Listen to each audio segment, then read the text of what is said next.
we're going to be looking at structural racism, and I almost want to apologise because I know that people in the room, you know, you're not new to this. I know that, but it still feels like, especially dare I say it, with what's happening over in the States, that some of these arguments that we felt like we'd had a long, long, long time ago, we may well have to have them again, and there'll be all sorts of questions about what racism actually is, what structural racism is. So I thought it was worth just making sure that we are all on the same page and we kind of understand where we're going and what we mean when we say structural racism. As you probably know, there's lots of different ways that racism can show up. We all sort of know what individual racism is. That's that's an individual having negative thoughts about someone based on their race. That's the person that shouts something horrible in the street. It's the person that chooses not to rent you a house because they don't like the color of your skin. That sort of racism, sadly, we're all very aware of.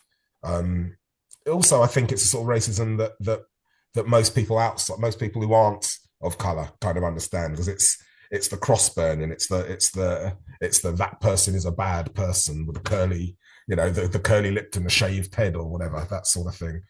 Then you have institutional racism, which gets spoken about quite a lot actually in the press, I think. So institutional racism means within a company or an organization, there are set things that negatively impact black and brown people. So that can be, and I think sometimes this ends up being quite complicated because um, I'm thinking about maybe the police, for instance. People often say, "Oh my gosh, you're saying the police are institutionally racist," but I know a really nice police officer who's black and who's got a black, whatever. That's not. That's because you're misunderstanding what the institution is. So, institutional racism means within the police force or within such and such company or within such and such industry, there are set things that happen that discriminate against black people. So you can have an institution that acts in a racist way where there's no racists within the organization. So that's sometimes a bit of I think that can be confusing for people. You can have an organization that is racist without any racists working there. So then you have structural racism, which is an interlinking of both the institutional stuff that we've just spoken about within organizations, but larger than that, there's all institutions sit within a sector or sit within a framework. And so if that framework itself discriminates against black and brown people, that's where you have structural racism. So and I think this can be slightly hard to understand. I think so. So if you think of an institution is just within an organization, a company, a group. Structural racism is where that company is set. So you can say, I know the Metropolitan Police Force have been through this amazing training, and they've all fixed up, and they've changed everything within. All of their practices have been amended to mean that they don't impact black and brown people anymore. But within the framework of policing, within the criminal justice system, which is larger than the Metropolitan Police, obviously, they still need to, I don't know, they're still being judged on how many people they stop and search, or how many small arrests they make. And when you do that, you by definition, you're going to impact on certain communities. So that's the way that structural thing happens. It's bigger than just the institution we're talking about. And then you've got systemic racism, which is kind of a combination of all of them. So it's the stuff that happens it's the microaggressions, it's the stuff that happens on an individual, it's the built-in things of an institution, and it's the environment that institution sort of works in. So systemic racism is sometimes gets called the racism that runs through a country like a rock. It's a thing that's so embedded you kind of even forget that it seems normal. It seems like that is just the normal way that things happen, and that's when you've got systemic racism.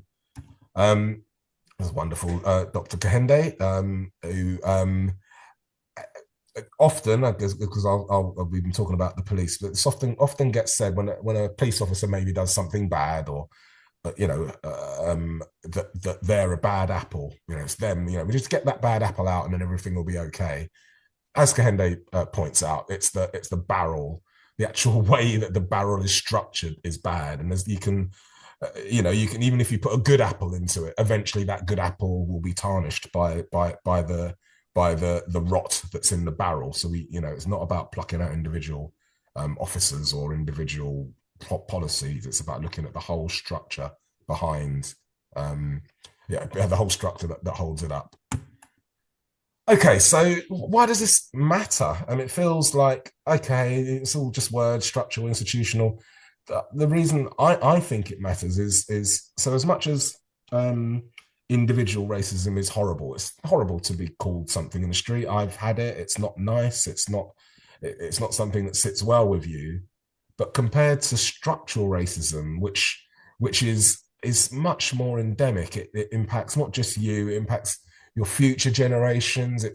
I can talk about why my mum came here from Jamaica in the 60s and what that meant and what that meant for us and what that's meant for my daughter. It's much more it basically builds inequality into our lives through generations. It shapes all of the big policy areas: education, health, policing, job prospects. These are all the things that impact how we live our lives. And if there's racism embedded into them, which I'm sad to say there is, it means that you almost can't avoid it.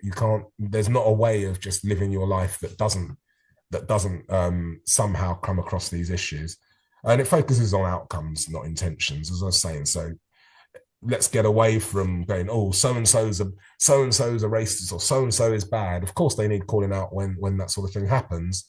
But, let's look at the outcomes. If we're looking at the health system, let's look at why Black women die 4 times more often than white women in maternity. Let's actually look at look at the outcomes. And until we fix those outcomes, we can have all of the lovely policies and training and whatever that we want. If the impact is still Black and brown people are still losing out, then we haven't got to where we need to get to, I'd argue.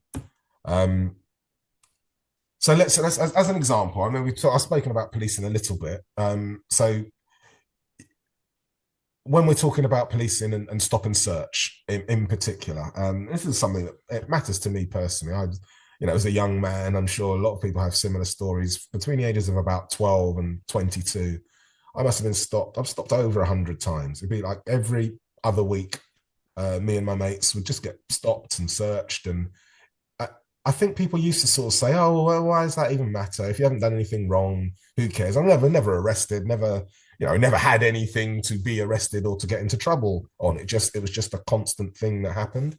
And I think unless you have had that happen to you, you don't get it. Unless you've sort of had to turn out your pockets and had people walking past looking at you thinking you're a criminal, and just that feeling of oppression, unless you had that, it's really hard to explain. Anyway, so let's look at stop and search. Black people are between 7, I've heard figures up to 9. It depends what part of the country you're in, times more likely to be stopped. And you could say, so where does the racism come in? It could be an individual officer that just hates Black people, just sort of just doesn't like them, and so will do everything he can to stop and harass and give people a bad time. Has stereotypes in his head maybe about what Black people are like, or what Black culture's like, or what Asian culture's like, or whatever, and so acts out those feelings on the street and treats you badly. So that's individual racism.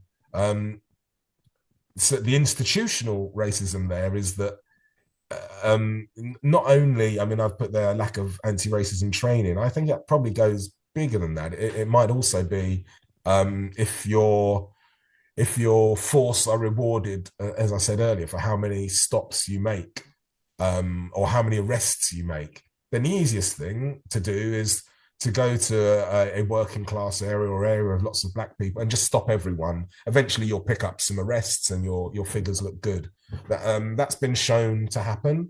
And that can happen without, as I say, without any officer being particular. All of the officers can be black, to be honest. It doesn't matter if what they're being rewarded for is how many arrests they make, and they're directed into the areas that have larger black and Asian populations. They will they will stop and search a lot of black people. So that's how it can be institutional. The structural thing is more about the criminal justice system itself and how that works. I mean, I'm preaching to the choir, I'm sure, but we know that on every step of the criminal justice system, having the blacker your skin, the worse you do. Let's put it like that. You get stopped more often, you get arrested more often, you get charged more often. When you are charged, you're more likely to be convicted. When you are convicted, you will be in prison for longer than your white counterpart. So all the way along the process, you do worse if you're black. That's the structural setting that it sits in. And then systemic is all of that, plus the attitude of the public, plus the fact that I know Hollywood, or our TV, our media has always presented, especially black young men, as a problem or a threat or a risk.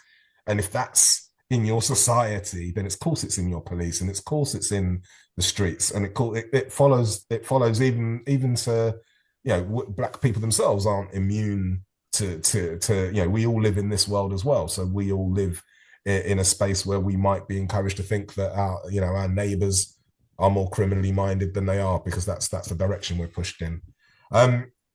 So that's just a way of looking at policing and taking you through the different types of racism. I won't do the same. You can do the same with employment, for instance, someone choosing not to hire someone because they don't like a foreign name, or a company. There's levels to that. I won't go through them all, or in healthcare, I won't go through them all just because I know that I'll take up a lot of time. But so what is it that makes it structural? What is it that makes it structural? It's as I've said a number of times, it's about patterns. It's about how does this thing work? It's not about individual bad policies. It's not about individual bad people. It's how is this system that we work in? How is this organization, this sector, whatever it is, however we're working, how has it been set up, and how does it negatively impact on certain people? It's often not we're often not talking about something being specifically racist. It's not like, oh, we hate black people or we whatever, but you might have a system that sort of says, okay, you need to be earning above X to get into this, otherwise you're not going to have a good time. Now, because of our the economic challenges that black and brown people go through, that indirectly excludes big chunks of our society, which is why, I mean, John will talk about this later, but it's why Olmec, one of Olmec's focuses is on economic justice. It's because we are, as communities, we are more likely to be skint. To be honest, we're more likely to be on the lower end of the economic scale. And so if you have we live in a capitalist world, so lots of things in our world are defined by how much income you have. And that might not be a race thing. My white neighbor who grows up on my council estate is every bit as poor as me, and will suffer from some of those things too. So it's being clear about or having a clear eye about how those structures can work and what they look like. And I've gone on to say it's really normalized as well. That's the thing to sort of explain. It's when you have structures or systems, they feel like they've been there forever. They feel natural. It's like, okay, this is just how this thing works, without ever going, yeah, but it's always going to have a bad impact on black people. It's always going to do that. And we don't have to, most structures, most systems are invented by humans. We've made them up. We can make them better. They're not enshrined in our our DNA, that we have to do things in this way. But in often cases, it's so normalized through, as I say there, through law and tradition, that we actually think this is the only way things can happen. And as I've said, they're like polluted air. Everybody breathes it in, but it only impacts on some people. And so in our sectors, I mean, most people here, I think, are either public sector or voluntary sector. I know that there'll be some people that are starting their own companies or social enterprises, but it shows up in things like who gets funded, who designs the services, who holds power. It's still the case even now, when we look for, if we're looking for funding or anything like that, it might well. We often as an organization find ourselves going to almost all white organizations for funding, or certainly at the tops of a lot of these organizations. Now, does that matter? It might not, to be honest. It might be fine, especially if someone is doing their job well and is aware and all of that, then it might be fine. But it might not. So who holds power does matter. And so what can we do? On all of wherever we are, you need to be clear. We need to be clear about what structural, and I think as much as it's important to clamp down on individual racism, and it certainly is, what's going to really make a difference to our communities is tackling structural racism. Yes, we can clear the individual bad people away, but if the system still negatively impact us, we're still, our kids and our grandkids and our great grandkids will still be struggling. What we need to do is call it what it is. Say this is systemic, this is structural. We need to do something about it. We need to gather the information, because often it's just anecdotal, and we kind of know what's happening, we feel it, but that's not enough to make change. That's not enough sometimes to encourage others to make the changes that we need. And then we need to challenge it, and invest in Black, Asian-led organizations that are doing this work. Invest in leadership, which is part of what the Bob community is all about. It's building the leaders for tomorrow. When our communities look for leaders, hopefully they're going to come from these communities. So in summary, structural racism is patterned, normalized inequality, and it's not about the intention, it's about the impact that it has. And we all have agency to challenge it. And that's what I challenge you all to do today.